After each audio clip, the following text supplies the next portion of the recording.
আজকে দেখি কোশ্চেন নেই।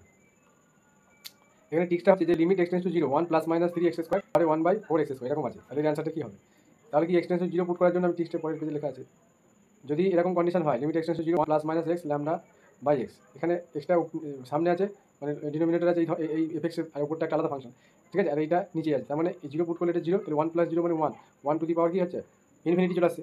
তাহলে এরকম কন্ডিশন হলে অ্যান্সার হবে e to the power plus minus lambda, এই যে ল্যামডাটা আছে, ঠিক আছে, e to the power plus minus lambda, সেই কোশ্চেনটা এখানে নেওয়া হয়েছে। তার মানে এইটা এই 4টাকে যদি 1/4 আকারে লিখি, এটা কীভাবে লিখতে পারবো?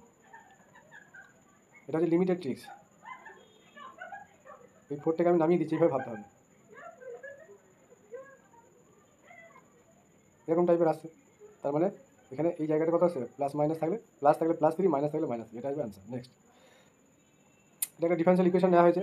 হ্যাঁ, এটা ইম্পর্টেন্ট একটা রেজাল্ট বা কোশ্চেন বা ট্রিক্স যাই বলো। যদি একটা differential equation dy/dx k into y two the power lambda এরকম থাকে, ঠিক আছে, এর মধ্যে ইউনিক সলিউশন থাকবে ইফ কেটা যদি লেস দ্যান 0 হয়। মানে এখানে দেখা গেল যে আমাকে দিয়েছে dy/dx ইকুয়াল টু হাফ, এই সরি -1 আছে হয়তো, ইন্টু y টু দি পাওয়ার 3 আছে হয়তো, না ল্যামডাটা আবার এখানে পাওয়ারটা এরকম থাকতে হবে 1/2 এরকম থাকছে, যে একের থেকে ছোটো 0 থেকে বড়। তাহলে এটা আমি সাপোজ 4ই ধরলাম মাইনাস। তাহলে এই ধরনের ইকুয়েশন মানে এটাকে যদি রাইট বা মানে আমরা লেফট হ্যান্ড সাইডে নিয়ে আসি, তাহলে কী ফর্ম করবে, dy/dx plus 4y two the power half, এই ফর্মেটে যদি থাকে এটাকে আমি বাদিকে নিয়ে আসি। যাই হোক, এই কি এর ভ্যালুটা যদি লেস দ্যান 1 লেস দ্যান 0 হয়ে যায়, তাহলে কী হবে, ইউনিক সলিউশন থাকবে। আর কি কন্ডিশন হতে হবে, এই Y of lambda equal to 0 হতে হবে, মানে এই পাওয়ারটা বসিয়ে যেটা আমরা সলিউশনটা পাবো ওয়াই, সেটা 0 হতে পারে সাম ল্যামডা, সমস্তর জন্য নয়, কিছুর জন্য। আর ল্যামডাটা তো এই রেঞ্জের মধ্যে থাকতে হবে, ল্যামডাটা রিয়েল নাম্বার, ঠিক আছে। এইটা যদি কন্ডিশন হল করে ইউনিক সলিউশন পাওয়া যাবে। এটা অ্যাকচুয়ালি এটা 9, 10, 11, 12 বোথ সিলেবাসের মধ্যে আসতেও পারে, ঠিক আছে, এগুলো কোনো সিলেবাসের মধ্যেই পড়ছে মোটামুটি। আর ইনফাইনালি মেনি সলিউশন কখন হবে, যদি এটা সেম থাকছে ল্যামডাটাকে, এই কেটা শুধু গ্রেটার দ্যান 0, কেটার উপরই ম্যাক্সিমাম এখানে ডিপেন্ড করছে যে কখন ইউনিক সলিউশন আর কখন ইনফাইনাইট। কেটা হচ্ছে মেন, কে এর ভ্যালু গ্রেটার দ্যান 0 হলে ইনফাইনালি মেনি সলিউশন হয়ে যাবে, আর কে এর ভ্যালু লেস দ্যান 0 হলে আমাদের ইউনিক সলিউশন পাবো। এবার এখানে রেঞ্জ নিয়ে বলা হয়েছে।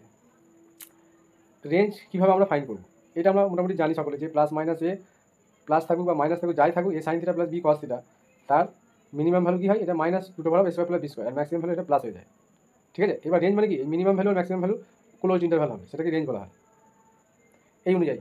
Similarly a sine square theta plus b cosec square theta, এর কী হবে, এই ফর্মটা হচ্ছে 2√ab ইন্টু, এটা হয়ে যাচ্ছে কি মিনিমাম ভ্যালু, তাহলে মিনিমাম ভ্যালু 2√ab, আর এই ম্যাক্সিমাম ভ্যালু কি ইনফিনিটি চলবে, ঠিক আছে, ম্যাক্সিমাম ভ্যালু ইনফাইনাইট।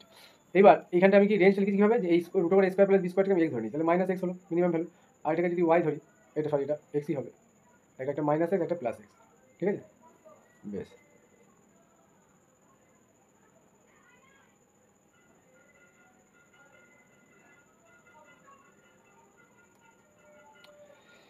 নেক্সট, এবার এখানে টিক্স বলা হচ্ছে point of non differentiable point, মানে একটা ফাংশন আমাকে দেওয়া থাকবে, এটা এক্সাম্পল কোশ্চেন হিসেবে ধরা হচ্ছে, যে একটা ফাংশন যদি এরকম ফর্মেটে থাকে, ঠিক আছে, তাহলে সেখানে কোন পয়েন্টগুলো মানে ফাংশনটা ডিফারেন্সিয়েবল হবে না, সেই পয়েন্টগুলো আমাকে বার করতে হবে। কীভাবে বার করবো, মড ফাংশন যদি দেওয়া থাকে, তাহলে মডের ভিতর যেটা থাকবে সেই ভ্যালুটা কোথায়, এক্সের কোন মানের জন্য টোটালটা 0 হয়ে যাবে। তাহলে আমরা কি জানি, এটা 0 হওয়ার জন্য কি এক্সের মান কি নিতে হবে, n পাই, কারণ cos n পাই মানে কি 0 হয়ে যাবে। আর সাইনটা কোথায় 0 হয়, 2n + 1 × π/2 আর এনটা কিন্তু এখানে ইভেন হবে, ঠিক আছে, কারণ cos π মানে তো -1, তার মানে এখানে এনের ভ্যালু ওয়াটেল হবে 2π 4π, এগুলোতে আলটিমেট কসের যে গ্রাফ আছে 0.1, যে তাহলে এটা n π/2 হবে, এখানে π/2, তারপরে আবার এটা, তারপরে এটা, ঠিক আছে। তাহলে এই পয়েন্টগুলোতে ডিসকন্টিনিউ মানে ফাংশনটা ডিফারেন্সিয়েবল হবে না।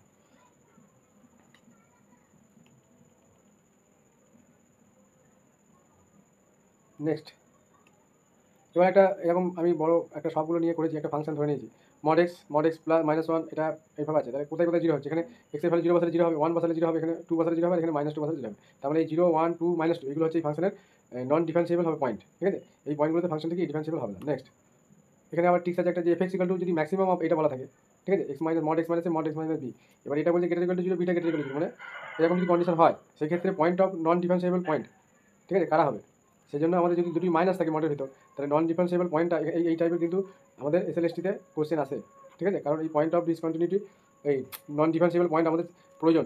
অনেক কিছু ওই মেন ভ্যালু থিওরামগুলো আমাদের ইজিলি যে কোনটা অ্যাপ্লিকেবল হবে কি হবে না পয়েন্টটা পেলেই বুঝতে পারবো। এই জায়গাটা কিন্তু খুবই ইম্পর্টেন্ট। তাহলে সেভাবে কীভাবে বার করবো আমরা যে পয়েন্ট মানে কোন পয়েন্টে ফাংশনটা মানে ডেরিভেবল এক্সিস্ট করবে না, সেটা হচ্ছে যে এইটা আর এইটাকে কি করে অ্যাড করবো, দুইটি ভাগ করবো, মানে অ্যারিথমেটিক মিন বার করবে।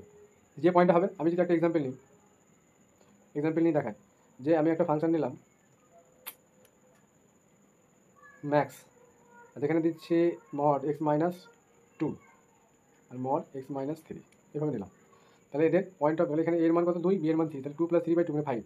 তাহলে 5/2 মানে x = 5/2-তে এই ফাংশনটা কী হবে, ডেরিভেটিভ এক্সিস্ট করবে না। ঠিক আছে, নেক্সট এখানে আবার এখানে প্লাসের জায়গায় মাইনাসের জায়গায় এখানে প্লাস দিয়েছি, তাহলে এখানে শুধু একটা মাইনাস চলে আসবে, বাকি সব সেম। আর এটা কি এ আর বিটা কিন্তু গ্রেটার দ্যান 0, এখানে আগে কী হচ্ছিল গ্রেটার ইকুয়াল টু, এটা পজিটিভ হতে হবে। হ্যাঁ, তাহলে এই ধরনের ফাংশন দেওয়া থাকলে যেমন এখানে একটা এক্সাম্পল নেওয়া যেতে পারে fx = max of x + 1 নিলাম, এটা মড হবে, আর এটা মড x + 2 নিলাম। তাহলে পয়েন্ট অফ 2 + 1 মানে 3/2, এটা মাইনাস হবে, তাহলে x এর ভ্যালু -3/2 এর জন্য কী হচ্ছে অ্যাট x = মাইনাস, এই পয়েন্টটা কি ডেরিভেটিভ এক্সিস্ট করবে না। নেক্সট এই যেটা একটা ইম্পর্টেন্ট ট্রিক্স বা রেজাল্ট যাই বলি, এটা 11-12-এর জন্য ইম্পর্টেন্ট। আর এখন তো মানে ফাংশন থাকলে যে কোনো জায়গা থেকে কোশ্চেন সিলেবাস তো দেখতে না, ফাংশন দিয়ে দাও কোশ্চেন। বলছি এফএক্স একটা ফাংশন এইভাবে ডিফাইন করা আছে, কোথায় ক্লোজ ইন্টারভ্যাল -1 থেকে 1, আর এখানে ল্যামডা মিউ হচ্ছে রিয়েল। এবার ল্যামডা সম্বন্ধে কিছু এখানে বলে নাই, কিন্তু মিউটা বলেছে গ্রেটার দ্যান 0 মানে পজিটিভ। এবার বলছে এখানে আমি চারটে রেজাল্ট লিখেছি, চারটে রেজাল্ট কিন্তু যে কোনো একটা রেজাল্ট আসে, মানে 99% কিন্তু এই ধরনের কোশ্চেন হয়। ঠিক আছে, এসএসসিতে এগুলো ধরতে পারে না কেউ, 11-12-এর জন্য তো এটা মোস্ট ইম্পর্টেন্ট। এখানে এই ভ্যালুগুলো দিয়ে দেয়, এখানে ল্যামডা এখানে মিউ এইভাবে দিয়ে দেয়। এখানে আমি এই রেজাল্ট করা বলছি, এই রেজাল্ট করা যদি কেউ মনে রাখতে পারে তার ইজিলি এই ধরনের কোশ্চেন বাড়িতে প্র্যাকটিস করার প্রয়োজন নেই, শুধু এই রেজাল্ট করে মনে রাখলেই হয়ে যাবে। এফএক্স একটা ফাংশন যে কি x to the power lambda sine 1/x to the power mu, যখন কি একটা নট ইকুয়াল টু 0 আর x ইকুয়াল 0.0 আছে, আর ল্যামডা মিউ তো রিয়েল নাম্বার আর মিউটা গ্রেটার দ্যান 0, ল্যামডা সম্বন্ধে কিছু বলা নেই, কোথায় ডিফাইন করা আছে -1 থেকে 1, এটা কিন্তু খেয়াল রাখতে হবে। দেন বলছি এইটা এফএক্সটা কীভাবে কন্টিনিউয়াস হবে, কিসের জন্য ল্যামডা গ্রেটার দ্যান 0, এই ল্যামডাটা যদি গ্রেটার দ্যান 0 হয় তবেই কন্টিনিউয়াস হবে, আর মিউটা তো গ্রেটার দ্যান 0 বলেই আছে, বুঝতে পারলাম। তাহলে এটার জন্য কন্টিনিউয়াস হবে। আবার ল্যামডা যদি গ্রেটার দ্যান 0 হয় ফাংশনটা এইভাবে কি কন্টিনিউয়াস হবে, কন্টিনিউয়াস হতে হলে মানে যদি কন্টিনিউয়াস হয় তো ল্যামডা গ্রেটার দ্যান 0, কন্টিনিউয়াস হলে ল্যামডা গ্রেটার দ্যান 0 হলে কন্টিনিউয়াস হবে। আবার বলছি এফএক্স ডিফারেন্সিয়েবল হবে, তখন এফএক্স ডিফারেন্সিয়েবল হবে যদি ল্যামডাটা আবার গ্রেটার দ্যান 1 হয়। এই যে এটা গ্রেটার দ্যান হলে এফএক্সটা কি ডিফারেন্সিয়েবল হবে, আর গ্রেটার দ্যান 1 হলে এটা ডিফারেন্সিয়েবল হবে। আর এফ ড্যাশ এক্সটা মানে ডেরিভেটিভ করা হচ্ছে একবার, এই ডেরিভেটিভ করার পর এফ ড্যাশ এক্স কি কন্টিনিউয়াস হবে যখন lambda minus mu greater than 1। ঠিক আছে, এই ল্যামডা থেকে মিউটা বাদ দেওয়ার পর গ্রেটার দ্যান 1 হতে হবে। আর এই ডবল ড্যাশ মানে যদি আবার ডেরিভেটিভ করি তাহলে অত ডেরিভেটিভ করার তো আমাদের সময় থাকবে না, এই ধরনের ফাংশনগুলো ডেরিভেটিভ করতেই পারবে না মানে ওই টাইমের মধ্যে, আর যদি জটিল আছে তাহলে এই ডবল ড্যাশ এক্সিস্ট করবে যদি এই যে ল্যামডা মাইনাস মিউটা গ্রেটার দ্যান আবার 2 হয়, তাহলে এই রেজাল্টটা আমাদের মনে রাখতেই হবে, তাহলে তা না হলে কিন্তু এই ধরনের কোশ্চেন আনসার ওই টাইমে হবেও না, আর সে ভুলভাল করে চলে আসবে। তাহলে এফ ড্যাশ এক্সটার জন্য greater than 1 lambda minus mu, আর ডবল ড্যাশ এক্সিস্ট করার মানে হচ্ছে যে ফাংশনটা এক্সিস্ট করছে, ডেরিভেটিভ এক্সিস্ট করছে, তখন lambda minus mu greater than 2 হতে হবে। নেক্সট এখানেও আবার এই ফাংশনের মিনিমাম ভ্যালু ম্যাক্সিমাম ভ্যালু সম্বন্ধে বলা হয়েছে, sine theta cos theta, sine A theta sine cos A theta, এখানে এই থিটার সঙ্গে যাই মাল্টিপ্লাই আকারে থাকুক না কেন ওটা ডাজেন্ট ম্যাটার, কিছুই ম্যাটার করে না মিনিমাম ভ্যালু ম্যাক্সিমাম। আমি যদি লিখি যে কস 2 থিটা আর কস থিটা, রেঞ্জের কোনো পরিবর্তন হবে না, -1 থেকে সে +1ই হবে, মানে মিনিমাম ভ্যালু -1 ম্যাক্সিমাম ভ্যালু +1। ঠিক আছে, কিন্তু সামনে যদি চলে আসে এটা এই যে, তাহলে কিন্তু এই -1 এর সঙ্গে এই মাল্টিপ্লাই হয়ে যাবে একই, বাকি এই ভিতরের যে ভ্যালুগুলো এখানে এগুলো কিন্তু সমস্যা করে না। তাহলে এর মিনিমাম ভ্যালু -1, যেমন আমি যদি একটা ইকুয়েশন লিখি 2 সাইন 2 থিটা বা 3 কস 2 থিটা, তাহলে এইগুলোর উপর ডিপেন্ড করছে না এইগুলোর উপর, তাহলে এই ক্ষেত্রে রেঞ্জটা কত হবে -2 থেকে +2, আর এটা -3 থেকে +3, তাহলে মিনিমাম ভ্যালু কি মিনিমামটা হবে আর ম্যাক্সিমাম ভ্যালু ম্যাক্সিমামটা হবে। রেঞ্জ মানে হচ্ছে মিনিমাম ভ্যালু আর ম্যাক্সিমাম ভ্যালু। নেক্সট এখানে স্কোয়ারগুলো দেখানো হয়েছে, কারণ এগুলো অনেক সময় ভুল হয়ে যায়। স্কোয়ারের ক্ষেত্রে 0 থেকে 1 হবে, কারণ নেগেটিভ আসবে না, 0 থেকে 1। ঠিক আছে, 0 থেকে 1 সব কটা। এবার কি হচ্ছে এই ক্ষেত্রে এই আমরা যদি এই সামনে বললাম না এই আসে যদি, তাহলে এটি মাল্টিপ্লাই করতে হবে এগুলোকে, তাহলে এই দুটোকে মাল্টিপ্লাই করা হয়েছে এটি, তার মানে এগুলোতে এই আসছে, এটা 1 হবে পরের দুটোতে। নেক্সট এটা তো পড়া হলো, বললাম এভাবে করে নিতে। তাহলে এই ভিডিওতে আমি বেশ কিছু ট্রিক্স আলোচনা করলাম এবং ট্রিক্স দিয়ে সলিউশনগুলো হলো, আবার পরের ভিডিওতে ওই পিএসসি প্রিভিয়াস ইয়ার্সের কোশ্চেনগুলো আবার সলিউশন করা হবে। ঠিক আছে।